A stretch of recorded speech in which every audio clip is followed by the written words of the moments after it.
Assalamualaikum warahmatullahi wabarakatuh. Perkenalkan, nama saya Raffi Nur Rahman, NIM 2018 420009.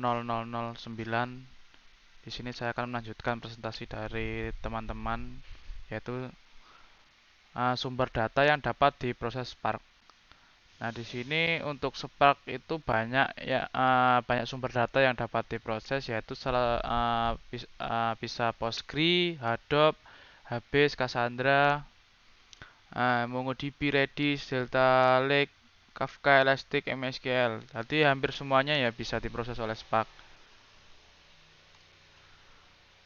Nah, untuk kegunaan library Spark itu ada library Spark itu ada 4, yaitu Spark SQL, Spark Streaming, MLlib, sama GrabX. Nah, untuk Spark SQL ini untuk transformasi data. Untuk Spark Streaming ini berguna untuk data streaming atau membuat analitik real time. Untuk MLlib ini machine learning, lebih tepatnya yaitu library untuk proses machine learning seperti clustering, klasifikasi, asosiasi, dan lain-lain. Nah, untuk GrabX ini untuk pemrosesan untuk pemrosesan grafik.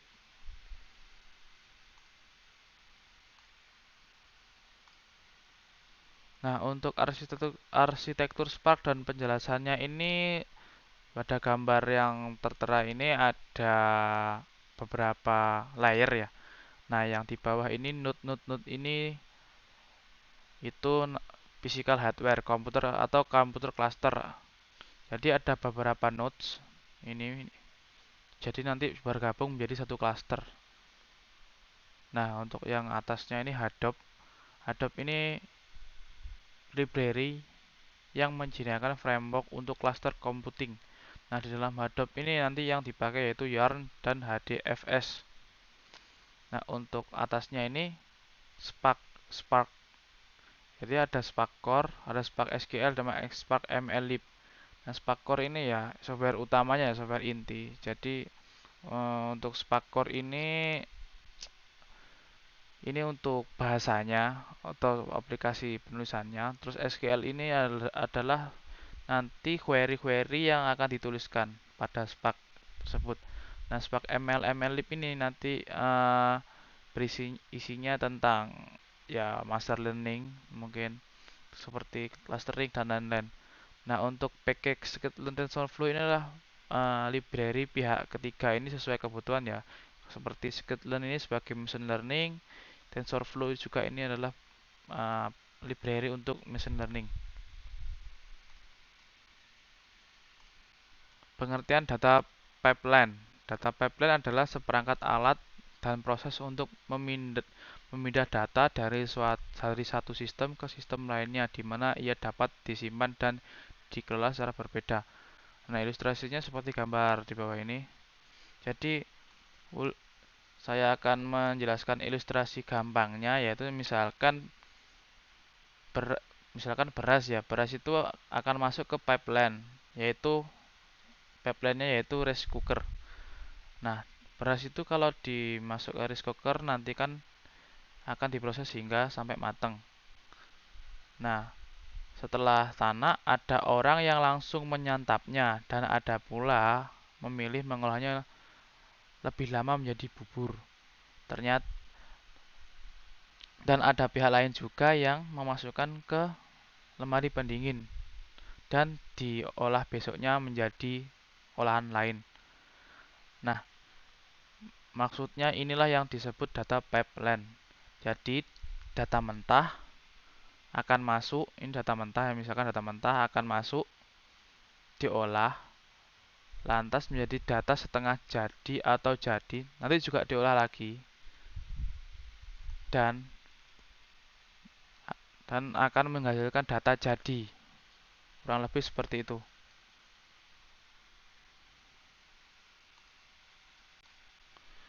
Pengertian data lake. Data lake adalah tempat yang dimana digunakan untuk menyimpan berbagai data yang masih belum diolah. Nah, datanya itu berupa log, data event, multimedia, SQL table, analitik. Ini dengan kata lain ini berarti data yang masih mentah ya, masih belum diproses. Nah, untuk perbandingan Spark, MLlib dan Scikit-learn. Untuk Spark MLlib itu untuk dari sisi kesederhanaan ya memang sederhana dalam penulisan machine learning, jadi simple. Jadi misalkan uh, seperti pada umumnya machine learning ya. Jadi ambil data, nanti ekstrak fitur, data di training, model jadi, terus membuat prediksi.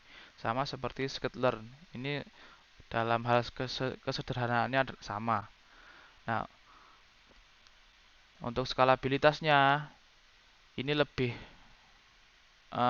bagus Spark MLlib. Jadi kelebihannya Spark MLlib ini untuk di skalabilitasnya itu horizontal. Jadi penambahan kapasitas komputasi itu mudah dan tak terbatas.